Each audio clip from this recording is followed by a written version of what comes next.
Imagine this. You're standing at the edge of a cliff. The world stretches out before you, open, endless, vast. The air is cold, the silence is heavy.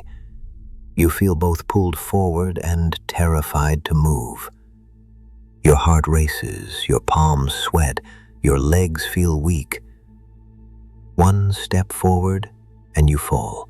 One step back and you retreat into safety. But in that moment, as your body shakes with fear, another feeling arises, an exhilarating sense that you could leap, that you could choose. This is anxiety. It feels like an enemy, like a cruel force that suffocates your chest and fills your mind with doubt. But Søren Kierkegaard, the 19th century Danish philosopher often called the father of existentialism, believed otherwise. For him, anxiety was not a curse. It was a strange gift, an opening into the deepest freedom a human being can ever know.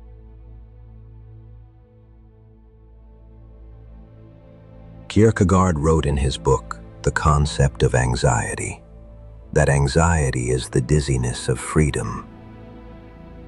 Think about that for a moment. The dizziness of freedom. It's not just fear. Fear has an object. You fear the wolf in the forest, the storm on the horizon, the loss of someone you love. Fear is directed. But anxiety is different. Anxiety comes from possibility, from the fact that at any given moment, you could choose, you could change, you could step into the unknown. It is the unsettling awareness of your own freedom. That is why, Kierkegaard argued, anxiety is not your enemy. It's a sign that you are standing on the threshold of transformation.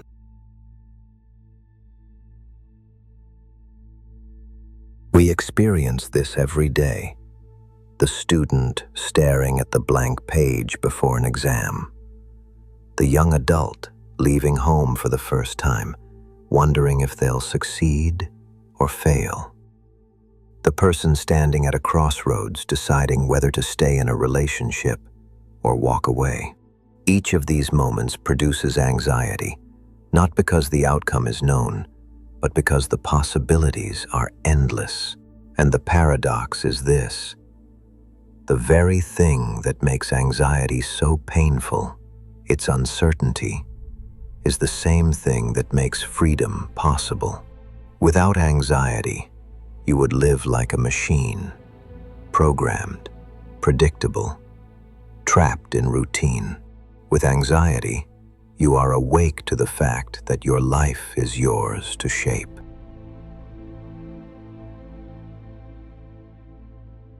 Kierkegaard believed that anxiety is a teacher, but it teaches through discomfort. He wrote that when a person truly faces their anxiety, they begin to understand themselves at the deepest level. Anxiety strips away illusions. It reminds you that you are not just a product of your environment, not just a cog in society's machine. You are a being capable of choice, responsibility, and meaning. But there's a danger too. Anxiety can paralyze. It can tempt you to flee back into distraction, conformity, or denial. Kierkegaard called this escaping into the crowd, because it's easier to avoid freedom than to bear it. But if you can endure anxiety, if you can listen to it instead of running from it, it becomes the doorway to authenticity.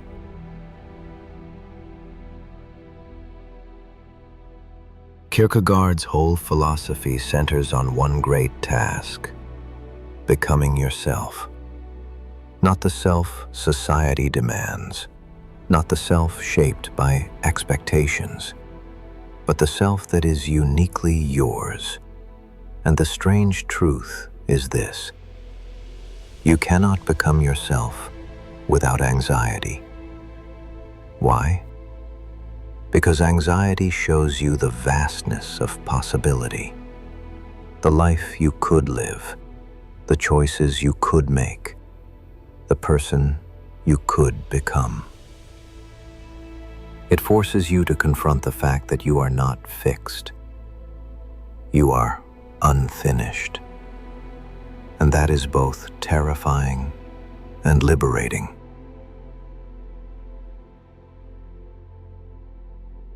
But Kierkegaard did not stop here. He believed that anxiety points towards something even greater, the need for a leap of faith. When you face anxiety fully, you realize that certainty is impossible. You cannot control the future. You cannot know every outcome. And yet, you must act. For Kierkegaard, this is the essence of faith, not blind belief, but the courage to step into the unknown, to trust that life has meaning even when it feels uncertain. It is the leap from paralysis into possibility.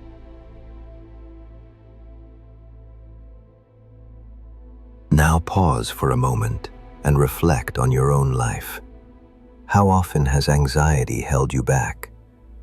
How often have you mistaken it for weakness, when in fact it was a sign that you were on the edge of growth? Today, anxiety is often medicalized, pathologized, treated only as a disorder to be eliminated. And yes, for many, it can be overwhelming, even debilitating.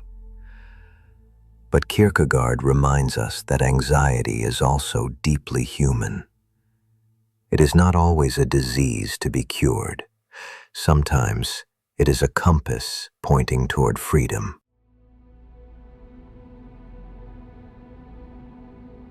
So how can you work with anxiety rather than against it? 1. Recognize it for what it is. Anxiety is not simply fear, it is the dizziness of freedom. Naming it changes how you respond. 2. Do not flee. The temptation is to drown anxiety in distractions, endless scrolling, constant noise, numbing habits. Instead, sit with it. Listen. 3. See the possibility behind the pain. Anxiety means that something important is at stake, that your choices matter, that your life is not fixed. 4. Act despite uncertainty. Anxiety will never disappear before you make a choice. The leap comes first and clarity follows after.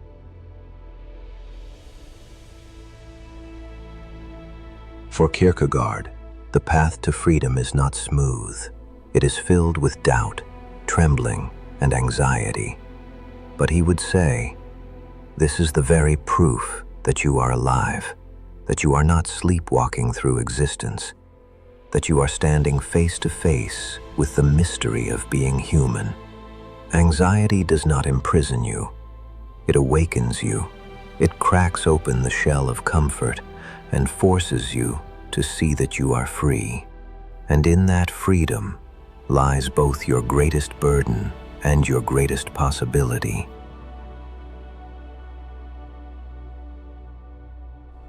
So return for a moment to the image we began with. You standing at the edge of the cliff, the wind in your face, the ground trembling beneath your feet. You are afraid, but you are also free. You can step back into safety, into what you know, or you can take the leap, not into certainty, but into possibility. Kierkegaard would tell you, do not curse your anxiety, thank it, because it is the signal that you are alive, awake, and standing at the threshold of your true self. Anxiety is not your enemy. It is the path to freedom.